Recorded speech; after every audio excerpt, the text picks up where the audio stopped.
Good afternoon, everyone. Thank you very much for coming. I hope you can all hear me fine. Truth is, whenever I speak to ChatGPT or any other AI tool for that matter, I'm always very polite and I always say please and thank you because I'm very scared that if they're going to take over one day, at least they know I'm one of the few good ones. Whether that fear is legitimate or not, I think would blow today's presentation and also today's time frame completely out of proportion. But I think it touches up on something that a lot of us actually do have in common sitting here today, which is the uncertainty of AI and really trying to navigate ourselves through AI. How do we use it? What do we even do with it? So before I start, my name is Lara. I'm the Customer Success Manager at MAPP. I support clients like Farambol, Yisk, Bondara to navigate themselves through today's marketing landscape, through today's email marketing landscape, but also how to use AI tools and how to utilize them and what to do with them actually, and taking away a little bit of that uncertainty. Now, having all of you here today, I would love, because I always like to get the audience involved. My team already knows that, so they're always laughing. But I would love to understand who of you here in this room actually is using AI on a daily basis, just by a little hand raise. But before you're raising your hand, thank you very much though, let's keep ChatGPT out of this equation because I think ChatGPT is just too easy. It's more just like any AI chat box or any AI tool that is already incorporated in any software that you're using or for automations. Just please raise your hand. Okay, a little more than I thought, but still, not too many. Thank you though for participating. I think that goes very well with actually that 46% of marketers are already overwhelmed just by the prospect of integrating AI into their daily lives or into their daily workflows.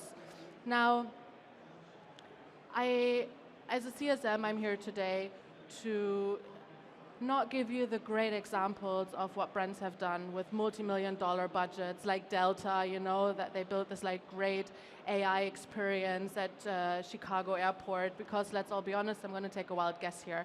I don't think that anyone in this room, including myself, has that budget to pull something like that off. Month-planned cross-channel activation.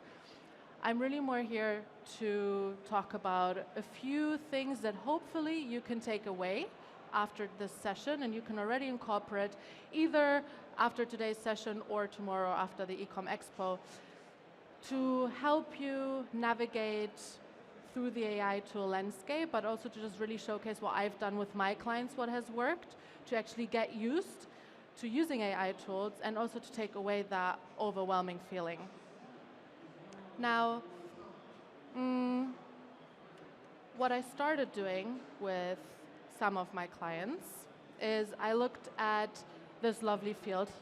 Now, looking at AI, obviously it can do a lot of different things, right? Like it can help you in any of the steps that we as marketers have to do. So we can go through identify opportunities, analyze the insights bit, the build audiences, create audiences, using them, and then obviously launch the campaign, which here is shown as a lovely rocket ship. You know, it's this like groundbreaking AI thing that's just gonna make everything great and go public and whatever, and you're just happy. Anyways, I want to talk about launching campaigns, but taking a step back and just really helping you understand, okay, but actually there are a few very small steps that you can take to launch campaigns without having multi-million-dollar budgets or even having to, technically speaking, if you're on the side of a brand or on the side of the CSM like me, technically speaking, sometimes you don't even have to ask our client for permission because you can just enable them doing certain things and say, I've built X, Y, Z for you, and you can take it from there.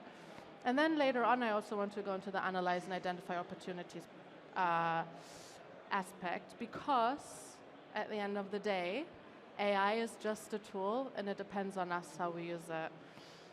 And I would like to quote someone for this, who rightfully so is always correct, and that is my mom.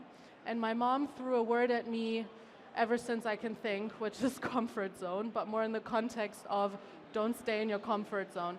So when you feel overwhelmed, like the study showed 46% of us potentially do, don't think of it as a hurdle or don't let yourself discourage from it, but actually take little baby steps and understand, okay, good, how can I incorporate this into my daily workflows? And this is what I've done with my clients as well. So, oh, it's not going forward. There we go. There we go. So one of the first steps that I have done with my clients actually is subject line A/B test, which right now potentially to you sound very underwhelming. You're like, Lara, subject line A/B testing, this is something that we do on a daily basis, or how is this supposed to help us? Well, it takes around 2 months to build a habit in our personal lives. You can transfer that onto the work life as well. It takes about 2 months to really get into the flow of using something on a daily basis or on a weekly basis. Now, what we've done here is it was a multi-month project, and we tested over 100 subject lines. And we tested it human-generated against AI-generated. I've chosen 2 examples here, but obviously, as I just mentioned, we tested a lot more. Now, on the right-hand side, you can see expected results, and it say may increase ROI, may increase open rates, etc. Because actually what we have found out, and this goes back to don't stay in our comfort zone, take baby steps, and actually utilize it for a long time in baby steps, is AI didn't completely outperform human-generated subject lines. In fact, sometimes human-generated subject lines outperformed AI-generated subject lines, but it all stayed within the same sort of percentages. So overall, over the couple of months, we saw increase in a few of these fields, but overall, it just gave us a great insight to actually prove to my client. This was a sweet company, FYI, so they produce sweets. We said, hey, actually, look at this. You have amazing subject lines generated by your teams. You have amazing subject lines generated by AI, and actually, they're performing quite similar. So you can rely on AI to do that.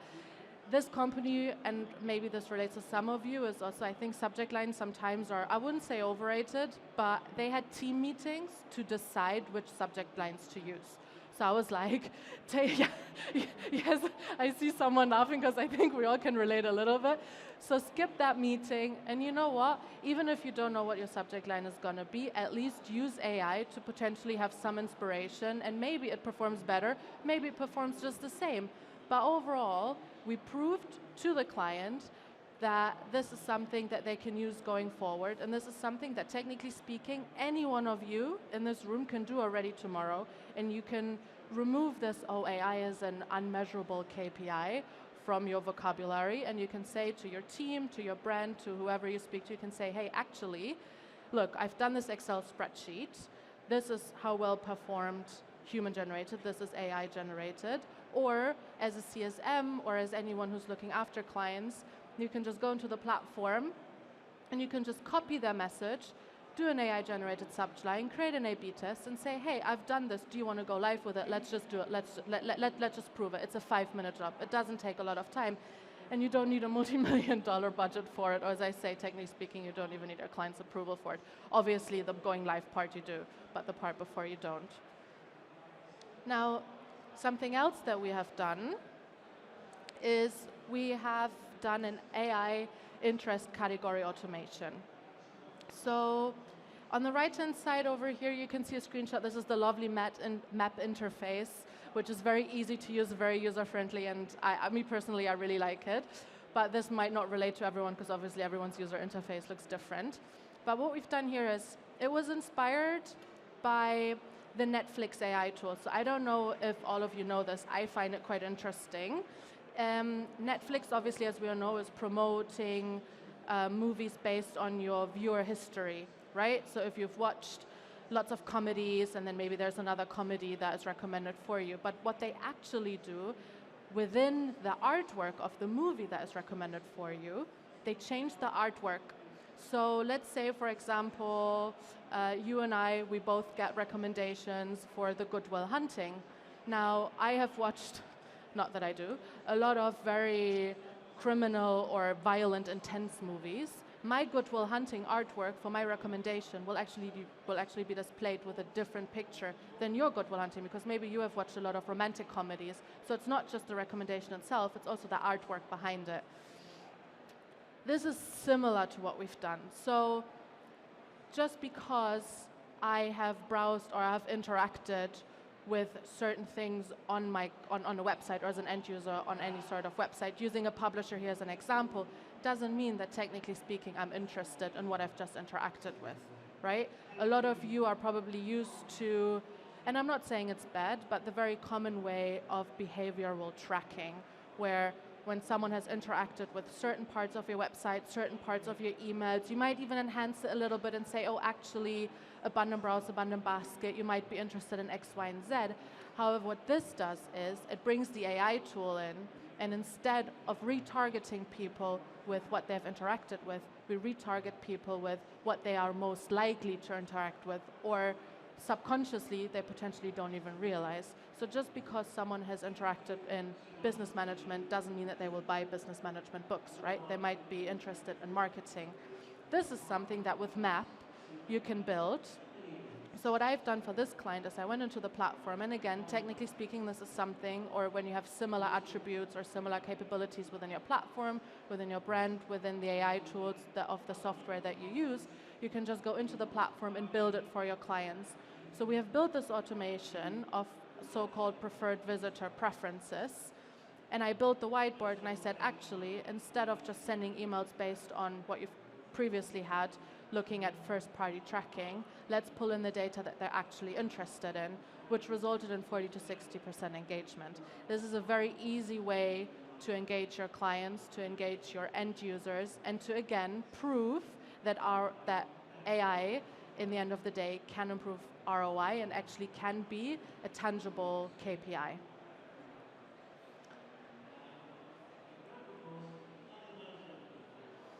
Another thing that we have looked at is the AI analytics assistant. Now, in MAPP, we actually have over 100 dashboards in our analytical system, in our analytical tools, and sometimes it might be very overwhelming. And sometimes you might actually think, oh, I know what this dashboard is looking at. So this is not just for people who potentially are not too familiar with analytics. This can be for any stage of seniority within your company. And you can then, for example, say, okay, good, actually, I want to find out what am I actually looking at? What are these analytics that I'm looking at? I'm trying to understand what I see, but also what are the insights, what are the actionable insights that I should take away from here? Because sometimes it can be very overwhelming. It can also be very, very time consuming to understand data that is available to us. Now, with the AI analytics, you can not only save time during the day or increase focus on more strategic goals, it can also give you an understanding of the value that is behind this data and how you should action it. In MAPP, you can also build actionable insights on top of that, but that's MAPP related.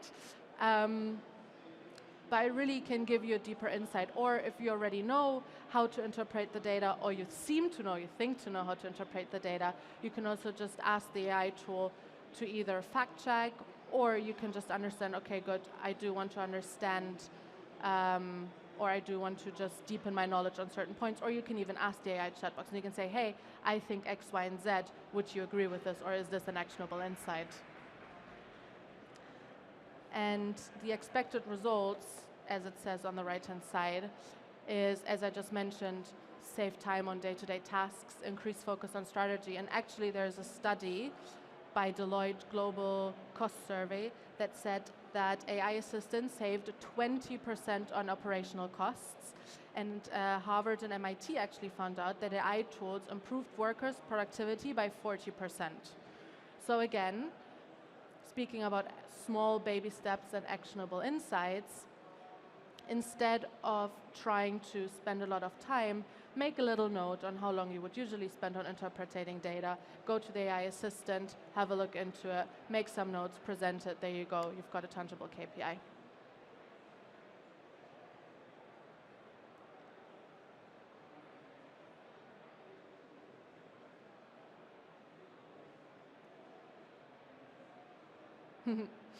So, speaking about what it allows us to do in the long run, so we have just spoken about 3 things that you can very easily do within your capabilities, as I said, already tomorrow, or the day after, or next week. But in the long run, it allows us to build audiences, discover insights. So not just, so this, for example, is our search bar insight. So what people have actually searched for on the website. So we can see people have looked a lot for greens, blues, skimming stone, and also pigeon. This is from my client Farrow Ball, and these are their colors. So this is something that you can take then and say, okay, actually, these insights, I've discovered these insights. You can either go and action on them by yourself, or you can also ask the AI assistant. You can say, hey, what can I do with this insight? What does this mean? You can also build the audiences, and then you can activate them. Again, these are examples, obviously, from MAPP. So this is our segmentation builder, and then you can see down here, this is our CI segment. So you can pull the insights and the audiences into our platform, and then you can action up on them straight away, and you can create a great automation processes to then activate everything. So the insight bit, the AI bit, and the actionable insights are all coming together, and all you need to do is press activate, and that's it.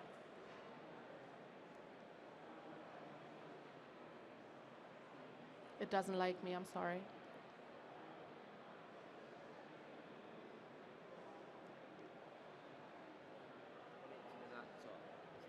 To here? Oh, there we go, thank you, it's so easy. Yeah. So I do want to speak a little bit about the future as well and what else you can do, and to inspire you a little bit more and not just on what you can do tomorrow.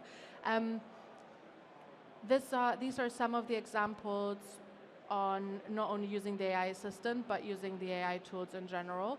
So you can identify opportunities, but more importantly, you can also identify anomalies. So you can actually understand, okay, good, what is going wrong right now? In this, for example, it says the visits are down. So it's like, hey, actually something is going on, something is happening. You can use this to your advantage. You can either just use it for reporting, and you can say to either your teams or your data analysts, you can say, hey, there's something going on, we should have a look at it. Or again, you can use this as an actionable insight and act upon it.